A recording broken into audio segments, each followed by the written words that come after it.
en nuestra serie acerca de la elección de los 12 discípulos. Y recuerden, este era el plan de Jesús, ¿ok? Este es el plan de Jesús para enfrentar la oposición. Recuerden que la elección de los 12 no fue el plan B de Jesús, ni tampoco fue una necesidad para, de alguna manera, completar el ministerio de Jesús, sino los 12 necesitaban más de Jesús que Jesús de los 12. ¿Ok? Esto es claro. Es decir, el Señor en su misericordia establece primeramente una prioridad antes de escoger a los discípulos. En Lucas capítulo 6, establece primeramente el Señor Jesús una prioridad al elegir a sus discípulos. En Lucas capítulo 6, versículos del 2 al 16, y esa prioridad es la prioridad ¿de qué? De la oración.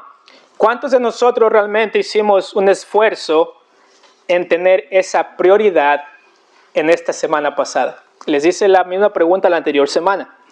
Y recuerden, es el ejemplo de Cristo Jesús, una prioridad. Orar. Jesús iba a elegir a 12 apóstoles de 3,000, 4,000, 5,000 personas que también eran imperfectas, igual que los 12 que iba a elegir. Entonces el Señor Jesús pone el ejemplo de que al vivir en un mundo imperfecto, con tanto pecado, no hay otra manera de comenzar el ministerio en la elección de los 12, sino a través de la oración.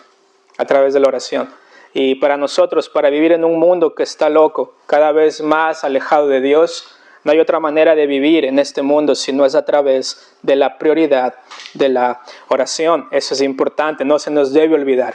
La elección de los 12 está en el contexto de el Señor Jesús invirtiendo toda una madrugada orando a su Padre que está en los cielos. Pero también sabemos que había una estrategia y era invertir tiempo con la gente. Jesús nunca fue un llanero solitario. La única razón por la cual él se apartaba al monte solo era para orar. Y es interesante, pero él necesitaba la oración ¿para qué? Para vivir en medio de tanta incredulidad. Porque al vivir con la gente, al invertir tiempo con la gente, recuerdan que en lugar de darle gracias, había oposición. ¿Ok? Había oposición, le querían matar a Jesús. Y la oposición no venía de las personas que no tenían ningún control sobre la sociedad o sobre la religión, sino la oposición venía a través de los líderes religiosos, a través de la gente que estaba, entre comillas, esperando a Jesús, y cuando Jesús viene, no le reciben. Entonces había una estrategia que era pasar tiempo con la gente, pero acá Jesús está pasando tiempo con gente que no lo quiere, principalmente. Había unos que realmente le seguían y le creían, pero eran pocos. La mayoría de la gente seguía a Jesús por el milagro.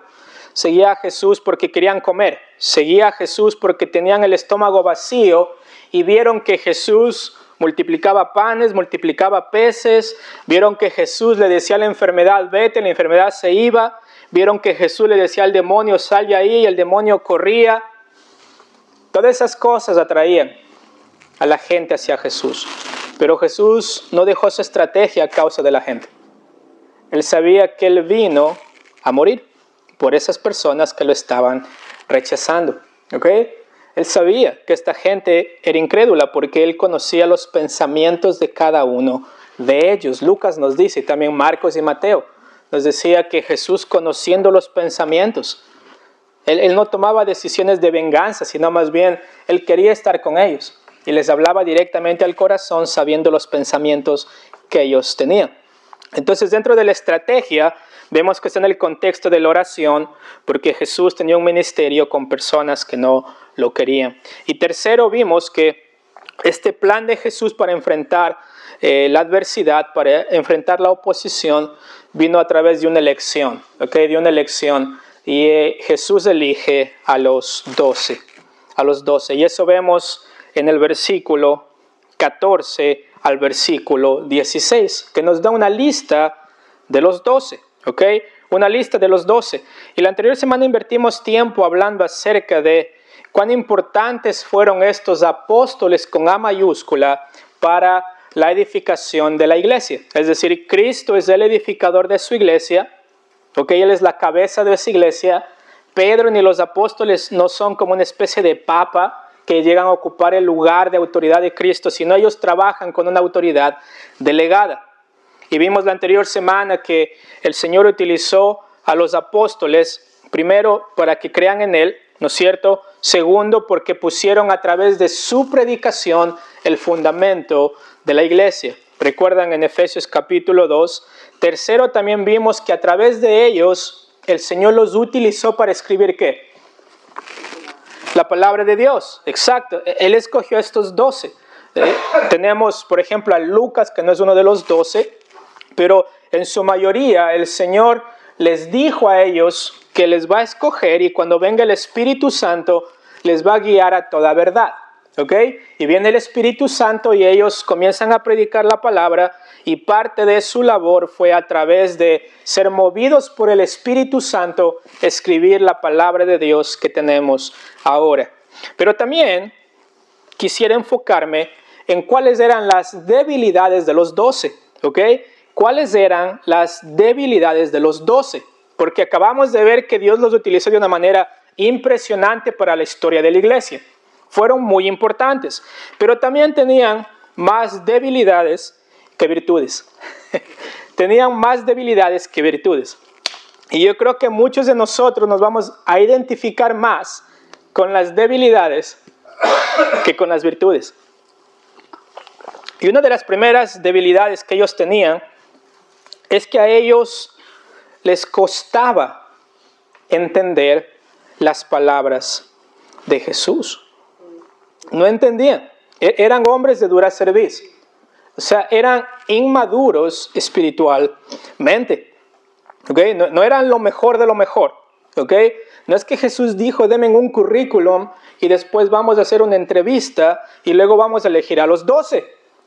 ¿No? Eran personas que fueron escogidas del montón.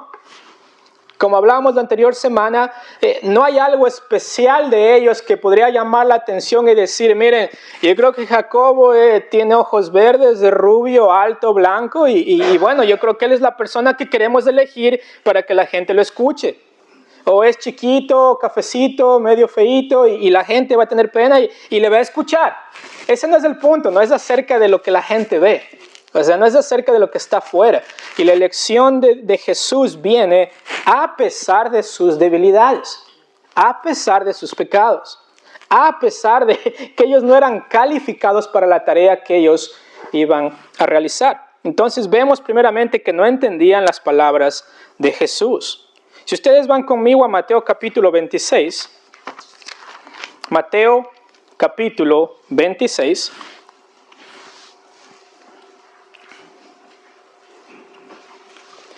Mateo capítulo 26, recuerdan que estamos llegando casi al final de la vida de Jesús acá, antes de morir en la cruz, ¿ok? Y Jesús está en el monte, en Getsemaní. Y recuerdan, tuvieron la Santa Cena, luego Jesús anuncia que Pedro le va a negar y Pedro dice, no, yo no lo voy a hacer. Pero en el versículo 36, miren lo que dice acá.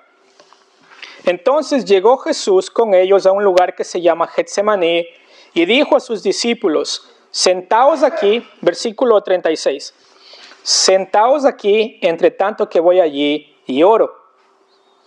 Y tomando a Pedro y a los 2 hijos de Zebedeo, ¿quiénes son ellos? Juan y Jacobo. Normalmente ellos eran los más cercanos a Jesús, Pedro, Juan y Jacobo. Se los lleva, entre comillas, a los que están más cerca. O sea, ¿por qué digo entre comillas? Porque deberían ser los que más perseveran, los que más han aprendido de Cristo Jesús. Acá nos dice que Cristo comenzó a entristecerse y angustiarse en gran manera. Es decir, Jesús está en su corazón angustiado porque sabe que la ira de Dios va a caer sobre sus hombros a causa del pecado que no es de Él, sino nuestro. Y dice en el versículo 30, entonces Jesús les dijo, mi alma está muy triste hasta la muerte, quedaos aquí y velad conmigo. Jesús abre su corazón y les dice, necesito sus oraciones. Necesito que perseveren porque la tarea que voy a llevar a cabo ahora va a ser que la ira de Dios va a recaer sobre mí. Pero dice que en el versículo 39, que yendo un poco adelante se postró sobre su rostro, orando y diciendo: Padre mío, si es posible, pasa de mí esta copa, pero no sea como yo quiero, sino como tú. Orando a su Padre que está en los cielos. ¿Ok? Jesús dice que se haga tu voluntad y no la mía, Padre. En su humanidad, el sufrimiento es bastante. La angustia está envolviendo el corazón de Jesús y vemos esa humanidad de Cristo Jesús en su sufrimiento, porque sabía lo que se iba a enfrentar. Pero luego, en el versículo 40 dice, vino luego, ¿a quién? A sus discípulos, a los 3, a los que más cerca han estado de Jesús, a los que estuvieron en la transfiguración, estuvieron cerca de Jesús, dijeron: Jesús, te vamos a defender hasta lo último, ¿ok? Que nadie te toque, Señor, porque te vamos a defender, voy a levantar la bandera de Cristo. Pero dice en el versículo 40 que vino a sus discípulos y los halló dormidos. Y dijo a Pedro: ¿así que no habéis podido velar conmigo 1 hora? Estaban cansados los discípulos, ¿ok? Habían caminado con Cristo, ¿ok? Estaban en una travesía en la cual ellos sentían también la parte emocional de parte de Jesús, la angustia. Y yo pensaría que eso les va a mover a ellos a realmente ser comprometidos con su Maestro, a comprometerse con su Señor. Es decir: Señor, vamos a estar acá de rodillas orando para que puedas tener fortaleza de parte del Padre. Pero se quedaron dormidos. Les costaba entender ellos el compromiso de seguir a Cristo Jesús. Y dice acá que se durmieron y Jesús los levanta y les dice: velad y orad para que no entréis en tentación. El espíritu, la verdad, está dispuesto, pero la carne está débil. Miren lo que dice Marcos capítulo 9.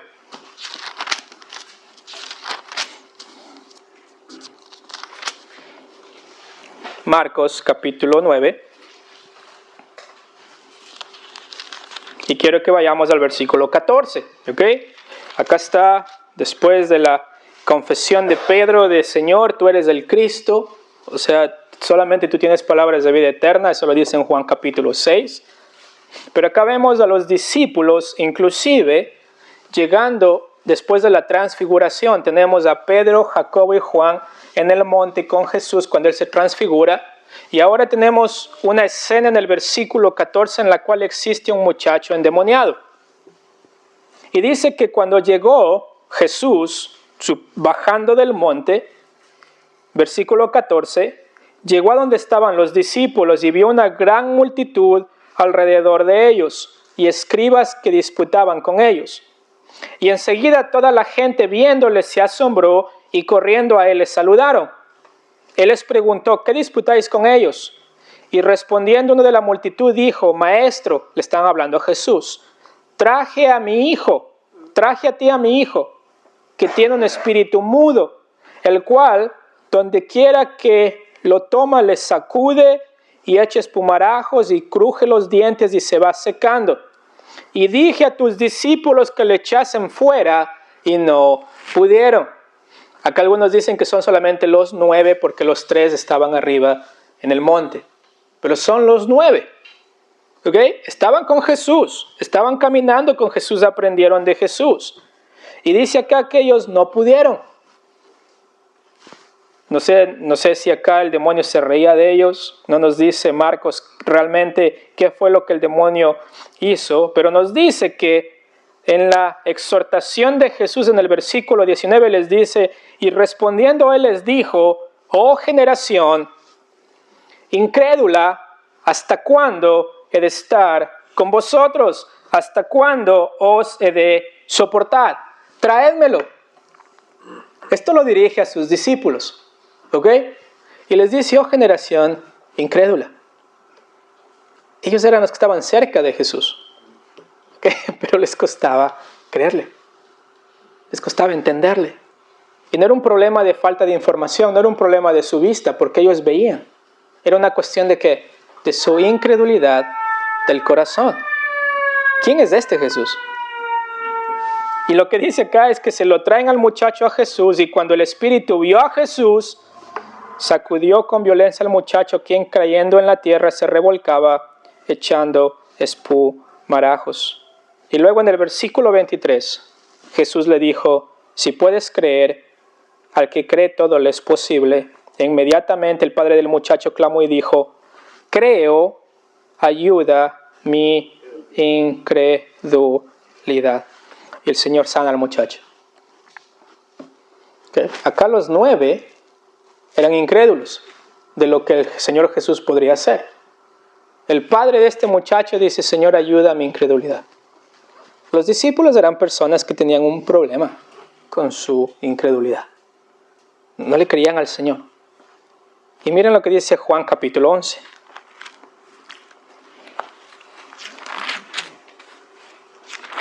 Juan capítulo 11.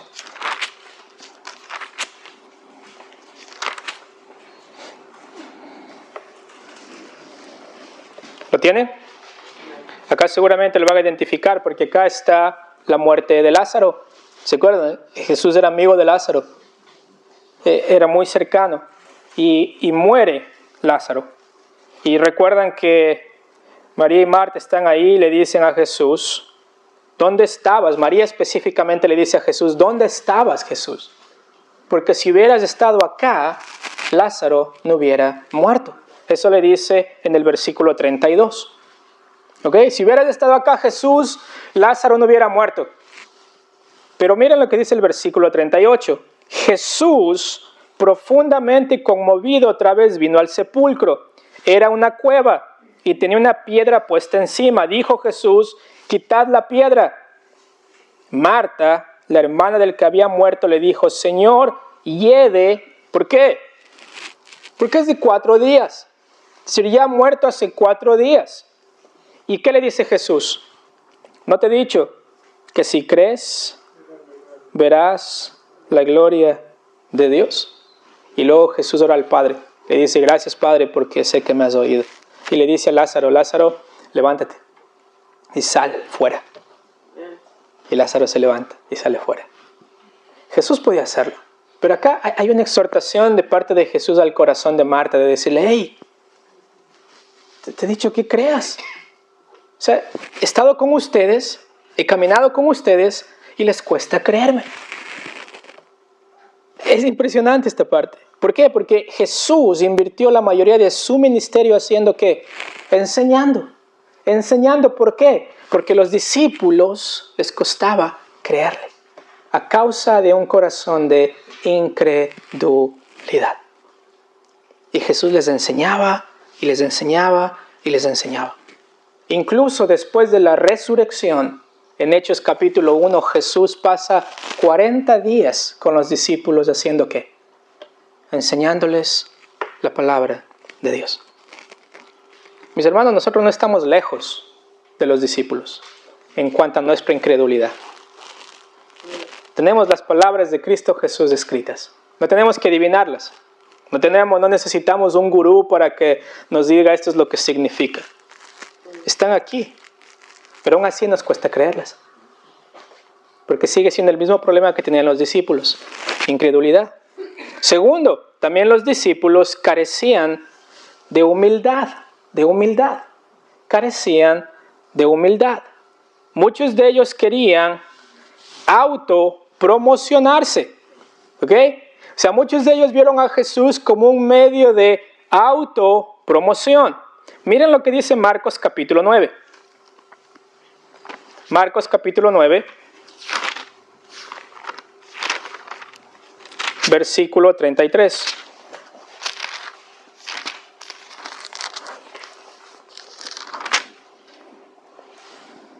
Miren lo que dice el versículo 33.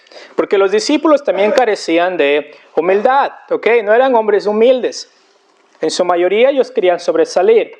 Y dice que en el versículo 33, que llegando a Capernaum y cuando estuvo en casa les preguntó: ¿qué disputabais entre vosotros en el camino? Mas ellos callaron, porque en el camino habían disputado entre sí quién habría de ser ¿qué? El mayor. Es decir, ¿quién de nosotros va a ser el mejor en el reino? ¿quién de nosotros va a sobresalir en el reino? ¿Será Pedro? ¿Será Jacobo? ¿Será Andrés? ¿Será Juan? Y me imagino tal vez entre hermanos peleando, Pedro, Andrés, Jacobo, Juan, ¿quién va a ser el mayor? ¿Quién va a estar más cerca de Jesús? Y dice en el versículo 35 que él se sentó Jesús y llamó a los 12 y les dijo, si alguno quiere ser el primero, será el postrero de todos y el servidor de todos. Y tomó un niño y lo puso en medio de ellos y tomándolo en sus brazos le dijo, el que recibe en mi nombre a un niño como este me recibe a mí, y el que me recibe a mí, y el que a mí me recibe, no me recibe a mí, sino al que me envió. Jesús los humilla. Jesús los humilla. Miren lo que dice Mateo, capítulo 20.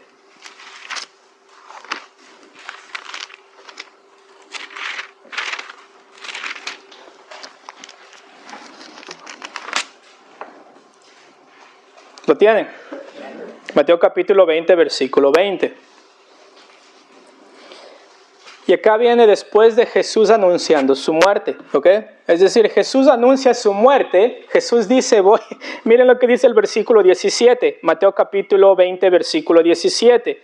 Dice que subiendo Jesús a Jerusalén, tomó a sus 12 discípulos aparte en el camino y les dijo, ¿ok? Miren el contexto de este versículo 20. He aquí subimos a Jerusalén y el Hijo del Hombre será entregado a los principales sacerdotes y los escribas y le condenarán a muerte y le entregarán a los gentiles para que le escarnezcan, le azoten y le crucifiquen, mas al tercer día resucitará. Y yo pienso que los discípulos tal vez debieron estar preocupados y decir, Señor, pero no, ¿cómo vas a morir, Señor? ¿Cómo va a pasar esto? El que debe morir somos nosotros. Pero ese no es el caso. ¿Cuál es el caso? Viene la mamá de los hijos de Zebedeo juntamente con sus hijos, dice el versículo 20. ¿Lo tiene? Entonces se le acercó la madre de los hijos de Zebedeo con sus hijos, postrándose ante él y pidiéndole algo. ¿Quién más está dispuesto a hacer algo así que la mamá? Yo creo que Zebedeo le dijo, no, a mí no me metan en esto. Pero la mamá ama verdaderamente, ¿no es cierto? Y la mamá viene con sus hijos, postrándose ante Jesús y le pide algo. Recuerden, Jesús había dicho, voy a morir, voy a ser sacrificado. Me van a azotar, me van a crucificar. Entonces viene la mamá con sus hijos y le dice, este es Jacobo y Juan, ¿ok? Y le dice, ¿qué quieres? Le dice Jesús. Ella le dijo, ordena que en tu reino se sienten estos dos hijos míos, el uno a tu derecha y el otro a tu izquierda. Increíble, siempre la mamá va a pensar lo mejor de sus hijos, ¿no es cierto? Inclusive hasta el punto de decir, mira, yo creo que Jacobo debe estar a tu izquierda y Juan a tu derecha. Ordena, hazlo pasar, Jesús. Y Jesús es tan misericordioso, porque dice acá en el versículo 22, entonces Jesús respondiendo dijo, no sabéis lo que pedís. No sabes. ¿Por qué? ¿Podéis beber del vaso que yo he de beber y ser bautizado con el bautismo con que yo soy bautizado? Y ellos le dijeron, podemos. Les faltaba humildad. Jesús les dijo, yo voy a ser sacrificado, voy a morir, voy a ser azotado. Y ellos dicen, nosotros también. Pero estaban lejos de la verdad. Porque ustedes se recuerdan cuando llegan a Getsemaní y apresan a Jesús, ¿qué sucede? Todos se van. Todos se van. Todos escapan. Porque les faltaba humildad. O sea, y luego los demás discípulos se enteran de lo que Jacobo y Juan con su mamá fueron a decir a Jesús. ¿Y qué sucede? Se enfurecen. Se enfurecen porque dicen, ¿y quiénes son estos para que estén pidiendo esto a Jesús? Y estos de acá no dejan de ser igual de orgullosos que estos de acá. Porque ninguno de los dos llega a enfocarse en lo que Jesús realmente estaba diciéndoles. Voy a morir, voy a sacrificarme por ustedes. Pero ellos en su orgullo dicen, Jesús, ¿qué me puedes dar? a mí? ¿Qué puedo recibir de ti, Jesús? Porque yo sé que en el reino futuro vamos a sentarnos contigo. ¿Ok? Y queremos estar en los puestos de privilegio, Jesús. Y en mi cabeza resuena la realidad de Jesús diciendo, me van a entregar a los gentiles para que me escarnezcan, me azoten y me crucifiquen. Pero el corazón orgulloso nunca piensa en la otra persona, ¿no es cierto? Siempre está pensando en sí mismo. ¿En qué es lo que Jesús puede darme a mí? ¿Qué puedo sacar de Jesús? Y acá es una gran lección porque cuando Jesús les enseña a ellos que no sean orgullosos, lo hace a través de su ejemplo. ¿Recuerdan? Jesús se arrodilla y lava sus pies. Y el acto mayor de humildad, Jesús yendo a la cruz para morir por los que querían sacar provecho de él. Pero carecían de humildad, pero también carecían de fe. ¿Ok? Carecían de fe porque el fruto del orgullo es que falta de fe en lo que Jesús va a hacer. Es decir, mi plan es mejor que el de Jesús. Y ustedes saben que a lo largo de los evangelios Jesús acusó mucho la falta de fe de ellos y les decía, hombres de poca fe. Hombres de poca fe. Miren lo que dice Mateo capítulo 8. Mateo capítulo 8.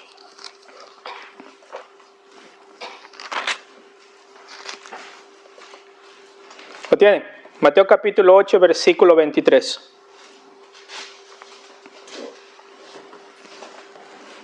¿Lo tienen? Y entrando él en la barca, sus discípulos le siguieron.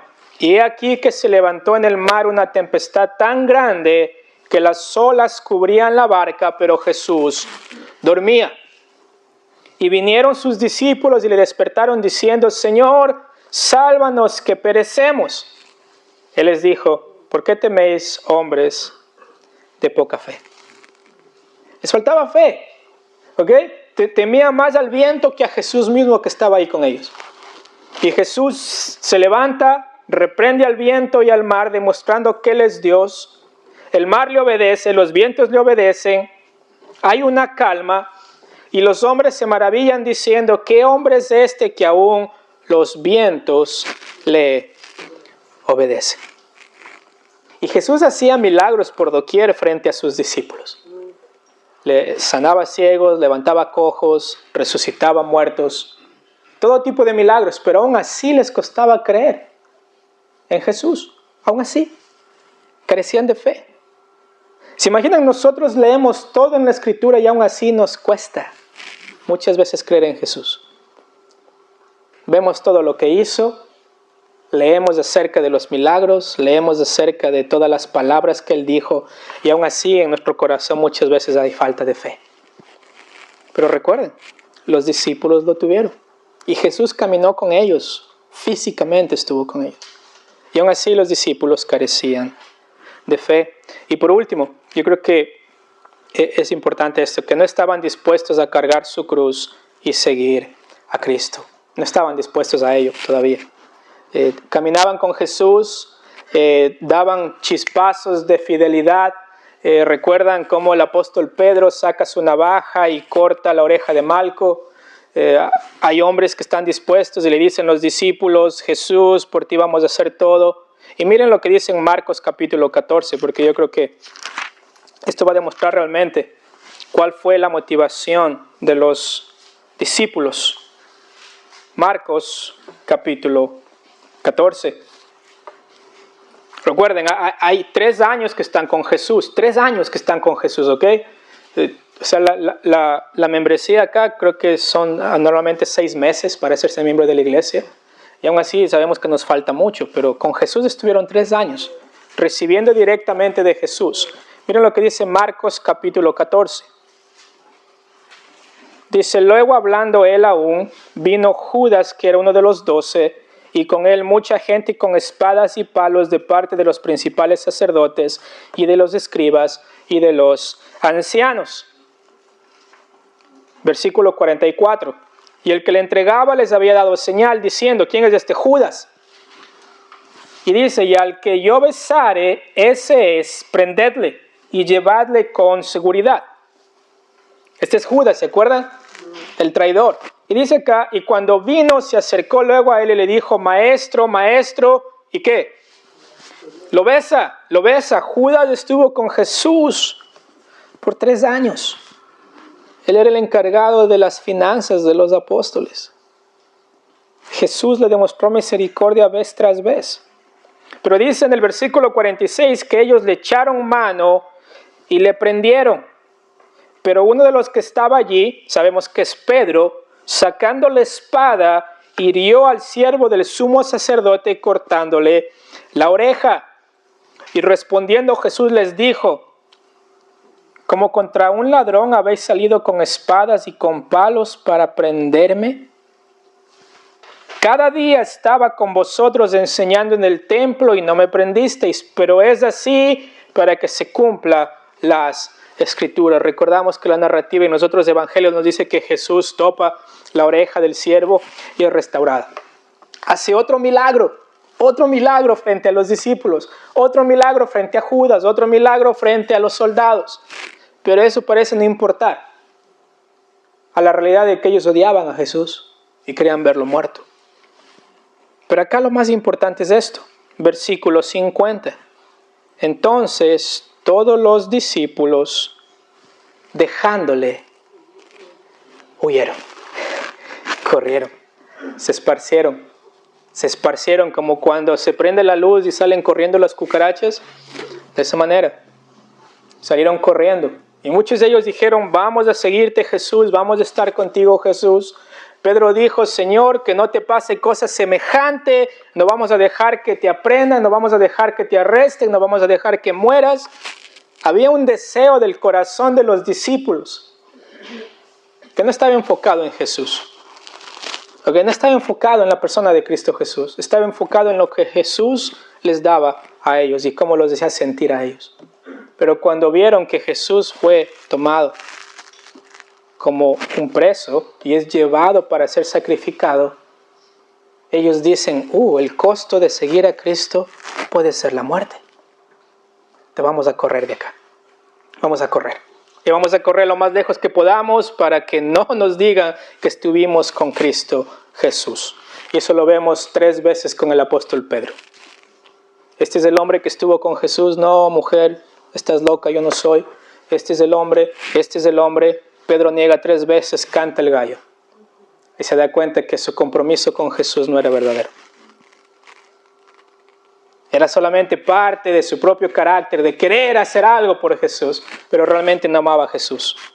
No había un compromiso genuino de seguirle. No había un compromiso genuino de seguirle. Y uno dice, los 12, sí, estos son los 12. Esos nombres que ustedes ven acá en la lista de Lucas capítulo 6, esos son los hombres que les faltaba fe, que no querían comprometerse con Jesús, que carecían de humildad y que no entendían las palabras de Jesús, aunque Jesús les repetía y les repetía y les repetía. Esas eran las debilidades de ellos como apóstoles. Se parece mucho a nosotros, ¿no es cierto? Muy parecido. Muchas veces venimos a Jesús por la necesidad que tenemos de algo. Señor, haz algo por mí, por favor. Pero somos orgullosos. No le creemos.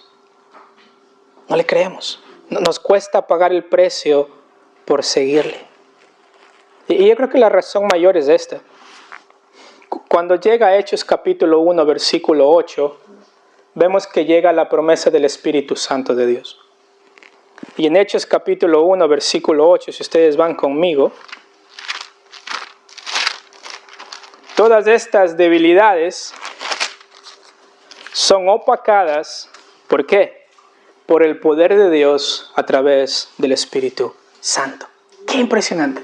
O sea, en todo su ministerio, miren lo que dice acá. Hechos 1:8, Jesús está por ascender, ¿no es cierto?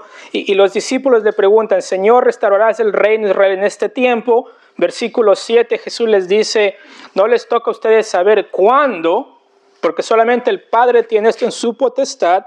Versículo 8, pero recibiréis poder cuando haya venido sobre vosotros el Espíritu Santo, y me seréis testigos en Jerusalén, en Judea, en Samaria y hasta lo último de la tierra. Es decir, estos hombres después de la llegada del Espíritu Santo no fueron los mismos. Todas estas debilidades fueron opacadas por el poder transformador de Dios en la vida de hombres comunes y corrientes como nosotros, que estaban haciendo las cosas en sus propias fuerzas, que querían seguir a Jesús con su propio poder, que querían tratar de agradar a Jesús con las cosas que ellos tenían. Y Jesús no estaba impresionado por ello, porque Él sabía que lo que ellos necesitaban era transformación. Y esa transformación solo vino cuando vino el Espíritu Santo y habitó en ellos. Y después vemos el sermón de Pedro en Hechos capítulo 2. Y vemos un hombre totalmente diferente. Vemos un hombre que tiene fe, un hombre humilde que se somete al señorío de Cristo Jesús. Vemos un hombre que está dispuesto a pagar el precio por seguir a Cristo Jesús. Y luego vemos a Esteban cuando eligen a los 7, a Felipe, vemos los otros apóstoles avanzando el evangelio de Jesús hasta lo último de la tierra, pero vemos una transformación tan genuina que causa que todas estas debilidades sean transformadas por el poder del Espíritu Santo. Y mis hermanos, esa es la única manera en la cual nosotros podemos ser transformados. Solamente a través del Espíritu Santo de Dios habitando en nosotros. Solamente a través del poder de Dios que viene a través del Espíritu Santo, que puede transformar una vida como la nuestra. De una vida de alguien que esté enfocado en sí mismo, que hace las cosas por sí mismo, que no quiere pagar el precio por seguir a Jesús, que carece de humildad, que le cuesta entender a Jesús, que no quiere entender a Jesús. Solamente una persona que tiene el Espíritu Santo de Dios en el corazón puede ser transformada para que sea utilizada para la gloria del Señor Jesucristo. Mis hermanos, les pregunto esta mañana y tarde, ¿tienen el Espíritu Santo de Dios en su corazón realmente?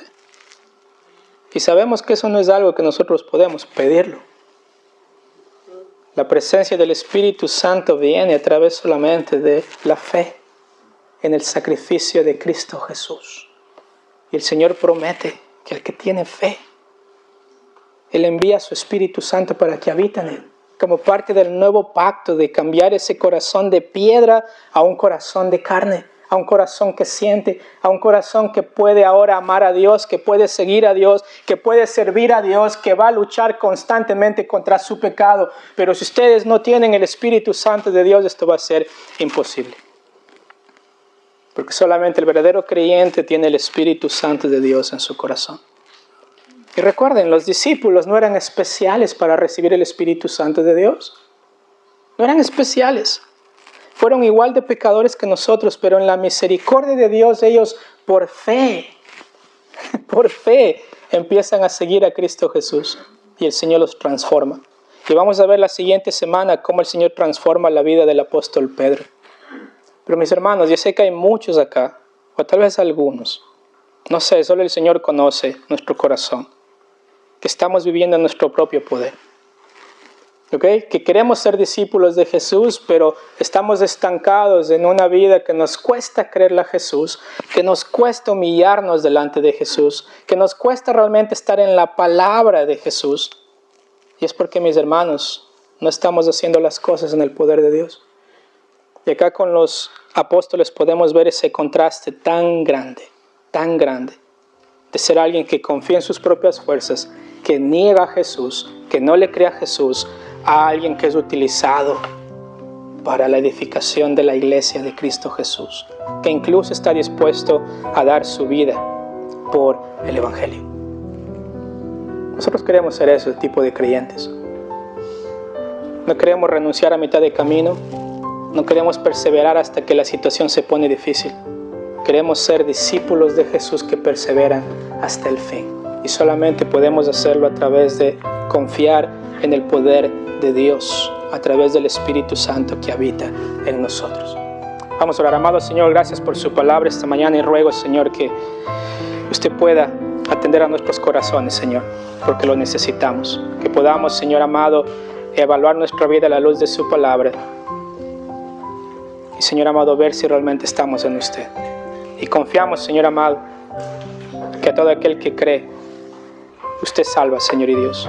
Y rogamos que nuestro corazón esté consciente de ello, Señor amado, para no vivir en nuestras propias fuerzas, sino vivir en el poder suyo, amado Padre. En el nombre de Cristo Jesús. Amén.